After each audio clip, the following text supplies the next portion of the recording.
جیسا کہ بتایا کہ میرے مقالے کا عنوان ہے شاہ سراج اورنگ آبادی کی انفرادیت۔ جناب صدر، خواتین و حضرات،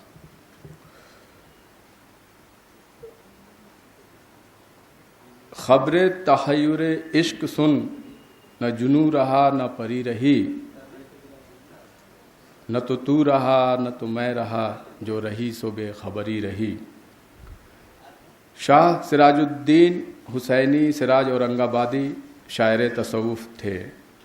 وہ دماغ سے نہیں بلکہ دل سے شاعری کرتے تھے۔ شاعری ان کی رگ و پے میں اس قدر پیوست تھی جیسے بدن کے شریانوں میں خون۔ سراج اورنگ آبادی کی شاعری داخلی شاعری کی بہترین مثال ہے، جیسا کہ غزل کی شاعری کا امتیاز ہے۔ ولی اورنگ آبادی اور میر تقی میر کی غزل کی شاعری کا جو خاص وصف ہے، وہی سراج اورنگ آبادی کی شاعری میں بھی پایا جاتا ہے، یعنی کہ حقیقی شاعری جسے نیچرل شاعری سے بھی موسوم کیا جا سکتا ہے۔ مقدمہ شعر و شاعری میں حالی لکھتے ہیں، کوٹ، ہر زبان میں نیچرل شاعری ہمیشہ قدمہ کے حصے میں رہی ہے، مگر قدمہ کے اول طبقے میں شاعری کی قبولیت کا درجہ حاصل نہیں ہوتا۔ انہی کا دوسرا طبقہ اس کو سڈول بناتا ہے اور سانچے میں ڈھال کر اس کو خوشنما اور دلربا صورت میں ظاہر کرتا ہے۔ قدمہ کی مثال وہ اس باورچی سے دیتے ہیں جس نے ایسے مقام پر جہاں لوگ سالم کچے اور اولونے مونگ پانی میں بھیگے ہوئے کھاتے تھے، انہیں پانی میں ابال کر اور نمک ڈال کر لوگوں کو کھلایا۔ انہوں نے اپنی معمولی غذا سے اسی کو بہت غنیمت سمجھا۔ شاہ سراج قدمہ کے اسی طبقے سے تعلق رکھتے ہیں۔ ان سے قبل بھی فارسی اور اردو اور دکنی اردو میں شعر کہنے کی روایت موجود تھی، جس میں قلی قطب شاہ سے لے کر ولی تک، اور شمالی ہند میں امیر خسرو سے لے کر میر تقی میر، درد، سودا اور غالب تک موجود ہیں، لیکن سب کے درمیان اپنی انفرادیت قائم رکھنا اور اپنے اشعار کے اسلوب پر پہچانے جانا بہت بڑا واقعہ ہے جو شاہ سراج کے حصے میں آیا ہے۔ دو رنگی خوب نہیں ایک رنگ ہو جا، سراپا موم ہو یا سنگ ہو جا، تکیہ مخملی سرانے رکھ، لیکن آنکھوں میں اپنے خواب نکال۔ یہ خواب جو شاہ سراج کے اپنے حقیقی خواب تھے، زندگی کو مقدم، اعلیٰ و عرفہ سمجھنے کا ان کا حتمی فیصلہ تھا۔ شاعری گو کہ فطری ودیت تھی، لیکن شاہ سراج نے شاعری پر اپنے مرتبے کو برتر جانا اور خود شناسی شاعری پر غالب ہوئی۔ ویسے شاہ سراج نے 1146 یا 47 ہجری میں اردو شاعری کا آغاز کیا اور 1152 ہجری کے بعد اپنے پیر و مرشد کے احترام میں شاعری ترک کر دی۔ اردو شاعری کے یہ صرف 5-6 سال اردو شعر و ادب میں اضافے کا سبب بنے۔ ریختہ میں ولی کے بعد سب سے بڑے استاد تصدیق کیے گئے اور ولی کے جانشین سمجھے گئے۔ شاہ سراج کی شاعری کی انفرادیت کا جب ہم ذکر کریں گے تو ان کے معاصرین کی شاعری کا بھی ذکر کرنا ہوگا، اور بعض اوقات ان کے معاصرین کے کلام کا تقابلی جائزہ بھی لینا ہوگا۔ شاہ سراج کے معاصرین میں نجم الدین شاہ مبارک آبرو، حاتم، میر تقی میر شمالی ہند میں، اور خود اورنگ آباد میں عارف الدین خان عاجز تھے۔ ولی اورنگ آبادی کے انتقال کے وقت شاہ سراج کی عمر تقریباً 20 سال تھی اور انہوں نے شاعری کا باضابطہ آغاز بھی کر دیا تھا۔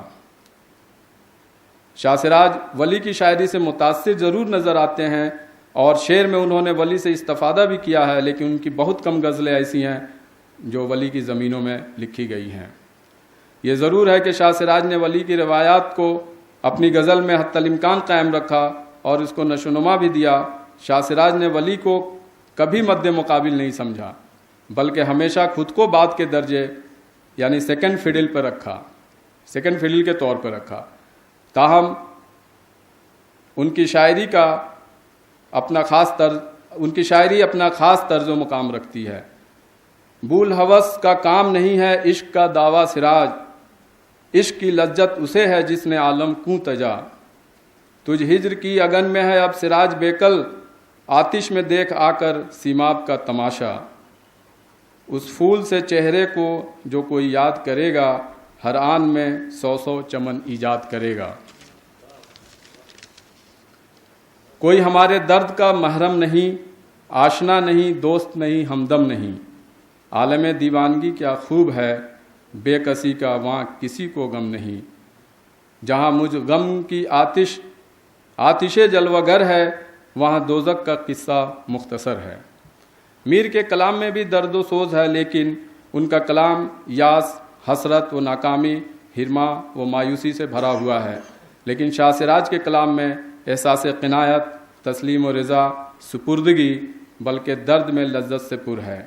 شکایت یا کنودیت کا شاہ سراج کے کلام میں دخل نہیں، کیونکہ روحانیت کا غلبہ ان کیفیات کو زائل کر دیتا ہے۔ اپنی قسمت کے غم و رنج میں شاکر ہوں سراج، جو منجم نے ازل کے میری تقویم کیا۔ میر تقی میر 1137 ہجری میں اکبر آباد میں پیدا ہوئے اور 10-12 سال کی عمر میں دہلی چلے گئے۔ سراج الدولہ کے بلانے پر 60 سال کی عمر میں یعنی کہ 1197 ہجری میں میر صاحب لکھنؤ گئے، جبکہ 1180 کے آس پاس شاہ سراج کا انتقال ہو چکا تھا۔